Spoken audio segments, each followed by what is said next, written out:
सबको जय मसीह की। मैं जतिन बब्बर और आप देख रहे हैं मसीह परिवार चैनल। जैसे कि आप सब जानते हैं कि मैं इस चैनल पे प्रभु के अलग अलग दासों की वीडियोस डालता हूं, तो अगर आपको हमारा चैनल अच्छा लगता है तो आप इस चैनल को ज़्यादा से ज़्यादा सब्सक्राइब जरूर करें, ताकि आप प्रभु के वचन को सुन सके। वीडियोस को ज़्यादा से ज़्यादा शेयर करें ताकि जिन लोगों तक वचन नहीं पहुंचा उन तक भी वचन पहुंच सके। सबको जय मसीह की। एक बार मैं आपसे दोबारा कहूँगा कि इस चैनल को सब्सक्राइब जरूर करें और वीडियोस को ज़्यादा से ज़्यादा शेयर करें। जय मसीह की। जिनको घुटनों पे काम करना आता है, जिनको रात परमेश्वर के साथ बितानी आती, जिनको मूल्य अदा करना आता है, वो अपनी सीक्रेट की सक्सेस को जानते हैं। उसका सीक्रेट क्या है? सक्सेस की सीक्रेट को जानते हैं कि सक्सेस का, सफलता का सीक्रेट क्या है। क्या मूल्य अदा करना चाहते हैं आप? कहता हाय मेरे पिता। अगर खुदा कहता कि नहीं तूने गलत बोल दिया, क्योंकि यीशु मसीह ने कहा कि मैं युगानुयुग एक सा रहने वाला परमेश्वर हूं। वो नए नियम से पहले भी ऐसा था, पुराने नियम में भी ऐसा था, नए नियम के बाद भी ऐसा है। क्योंकि क्रिश्चियनिटी में हर एक बंदे की कॉलिंग डिफरेंट है। ये परमेश्वर का चुनाव है जो माता के गर्भ से वो करता है, और जब वो बंदा उस चुनाव को पकड़ लेता है, उसे सिद्ध करता है, तो उसको कोई हटा नहीं सकता। क्या आपने अपने चुनाव को सिद्ध किया जो परमेश्वर ने आपकी लाइफ में करना वो चाहते हैं? क्या आपने उसको पकड़ा? क्या आप सोचते हो बिना प्रार्थना क्या आप उसको पकड़ पाओगे? क्या बिना प्रार्थना आप उसको हासिल कर लोगे? आप क्या चाहते हो मायने नहीं करता। आपकी प्रेयर कितनी है उसके साथ। कौन नहीं चाहता ब्लेस होना, इस्तेमाल होना, मसे में जाना? कौन नहीं चाहता? पर हर बंदा पहुंचता नहीं। क्यों? आपको उसके साथ मूल्य अदा करना पड़ता है। आज जो गाड़ी में आया वो कहता मैं बड़ी गाड़ी में आऊं, बड़ी गाड़ी वाला कहता उससे बड़ी में आया हूं। हाँ, जो साइकिल पे आया होता बाइक पे आऊं। आपके चाहने से कुछ नहीं होता, आपके पास करेंसी होनी चाहिए। उसी तरह आत्मिक करेंसी आपकी प्रार्थना है। प्रार्थना आपको करेंसी देती है, प्रार्थना आपको पैसा देती है आत्मिक। आप जो चाहे उससे खरीद सकते हो, जो चाहे मांग सकते हो, वो आपको देगा। उसने कहा अगर वो विधवा का न्याय कर सकता है, एक अधर्मी, एक पापी, क्योंकि विधवा बार बार जाके उसे तंग कर रही है कि मेरा काम कर। यीशु मसीह ने कहा जो दिन रात मेरे नाम की दुहाई देते हैं, दिन रात प्रार्थना करते हैं, क्या तेरा पिता उनके विषय में देर करेगा? क्या वो उनकी प्रार्थना को कबूल नहीं करेगा? कहता वो करेगा जो दिन और रात उसके नाम की दुहाई देते हैं। पौलुस लिखा है प्रार्थना करने के लिए जा रहा था और रास्ते में एक अमीर औरत कहती है अगर तू खुदा का मुझे भक्तन समझता है तो मेरे घर में जाके प्रचार कर, और उसका पूरा घराना बचाया जाता है। और तब उसको मिलती है जब वो प्रेयर करने के लिए शहर से बाहर जा रहा था, प्रार्थना करने का एक स्थान ढूंढने के लिए। क्योंकि प्रार्थना करने का एक वैल्यू थी, एक महत्व था, एक स्थान था, एक बड़ा स्थान था प्रेयर का। ये नहीं सब काम पूरे हो गए, कुकर में दाल रखी, हाँ, और याद है अभी 2 सीटी हो गई, 3 हो गई, 4 हो गई, और साथ में प्रेयर भी धोखा भी दे रहे खुदा को।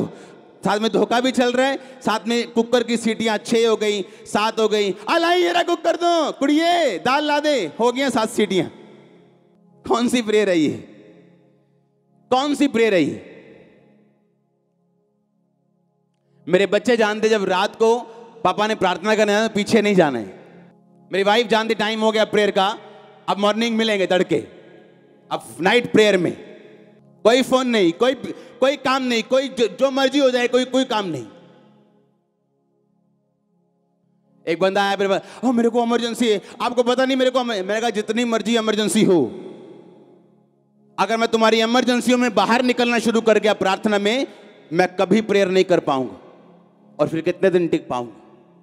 प्रार्थना कर ताकि तू परीक्षा में ना पढ़े। कोई इमरजेंसी नहीं प्रार्थना के टाइम। प्रार्थना में व्हाट्सएप चेक हो रहा है, अच्छा मैसेजेस चेक हो रहे हैं, फोन ऑन है, व्हाट्सएप ऑन है, गाने ऑन है, चाहे मसीह गाने क्यों ना हो। वर्शिप करने के दौरान गाओ, सुनो, बंद करो, प्रार्थना में बैठो, उसके बाद सुनो तो सही परमेश्वर क्या कहता है। राशन लिस्ट देनी बंद करो परमेश्वर को। आधा घंटा की राशन लिस्ट, आधा घंटे में तो आप शरीर से बाहर आते हो जब प्रार्थना करने के लिए बैठते हो। आधे घंटे के बाद आप शरीर से बाहर आते हो, सोचें आपकी नेगेटिव होना बंद होती हैं, और आधे घंटे, पौने घंटे, 1 घंटे के बाद रियल प्रार्थना आपके जीवन में उपजनी शुरू होती है, आपकी आत्मा में वो प्रार्थना असर करती है आपकी। आप जब डॉक्टर के पास जाते हो, पता क्या बोलते हैं? कहता 30 मिनट एक्सरसाइज करनी। कहते तो कोई बात नहीं जी, 30 मिनट। कहते नहीं, वो 30 मिनट तब शुरू करने जब पसीना आना शुरू हो जाए। जो वार्म अप करते हो ना, वो 30 मिनट नहीं गिनने, जब वार्म अप हो जाए और पसीना शुरू हो, तब के बाद 30 मिनट की एक्सरसाइज तुम्हें हेल्दी रखती। समझ आई कि नहीं? अरे जो आप बैठते हो ना प्रेयर में, अभी तो आपके दिमाग में सांसारिक बातें नहीं जा रही। आपके पड़ोसी ने क्या कहा, दुश्मन ने क्या कहा, किसी ने आपके बारे में क्या कहा, अभी तो वही दिमाग से नहीं निकला और आपकी प्रार्थना खत्म हो गई शुरू होने से पहले ही। फिर कहना है असर नहीं होया एक्सरसाइज, पता नहीं मोटे थे मोटे ही। अरे भाई असर होगा जब राइट वे के साथ करोगे। आमीन।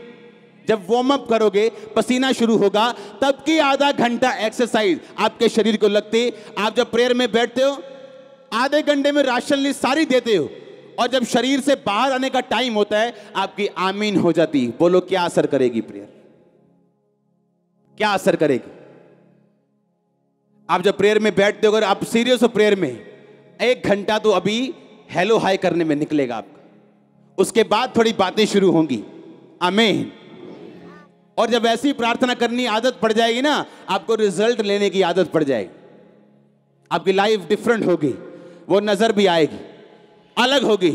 मैंने कहा वो लाइफ अलग नजर आएगी आपकी ब्लेसिंग अलग होगी। हाँ, ब्लेसिंग अलग होगी आपके लोगों से।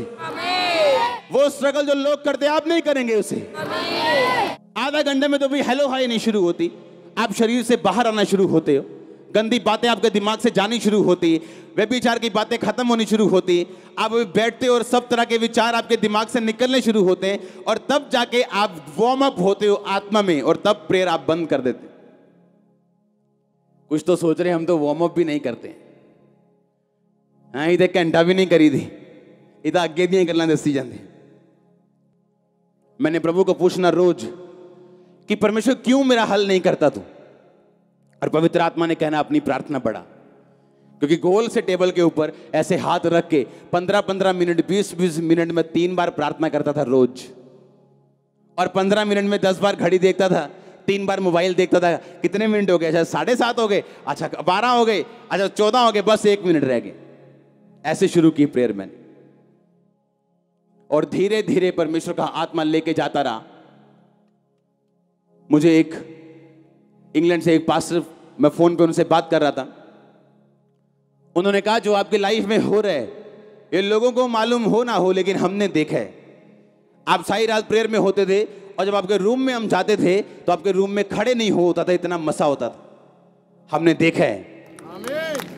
और जब वो रूम में आने लगे, उन्होंने मुझे बताया, मैं भूल गया था, उन्होंने खुदा ने मुझे कहा अपनी जूती और अपनी जुराबें उतारो, इस रूम में फिर एंटर कर।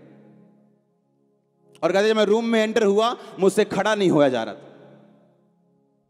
कहते हमें कोई हैरानी नहीं होती जब हम खामरा के कामों को सुनते हैं, आपके कलीसिया के कामों को सुनते हैं, गुरदासपुर को सुनते, कहते हमें हैरानी नहीं होती। अगर ना हुआ होता तो हैरानी होती, हमें कोई हैरानी नहीं होती, बोलते हमने देखा है। हालेलुया। अगर आप एलिया को देखो, एलीशा ने मूल्य अदा किया कि नहीं किया? वो कोई माइक पकड़ने वाला असिस्टेंट नहीं था, वहां लेकिन हाथों और पैरों को धुलाने वाला व्यक्ति था। एलिया के हाथों और पैरों को धुलाने वाला एक सेवक था, और अपना मूल्य उसने अदा किया। और बाइबल कहती जब वो ऊपर जाने लगा तो बोला हाय मेरे पिता, हाय मेरे पिता। आप तैयार है मूल्य अदा करने के लिए? तैयार है प्रार्थना करने के लिए? क्या आपको पवित्र आत्मा चोट नहीं देता? क्या आपको थप्पड़ नहीं मारता वो? कि आपका बेटा आपके सामने नशे करता है और आपकी प्रार्थना लाइफ 15 मिनट की? क्या शर्म नहीं आती?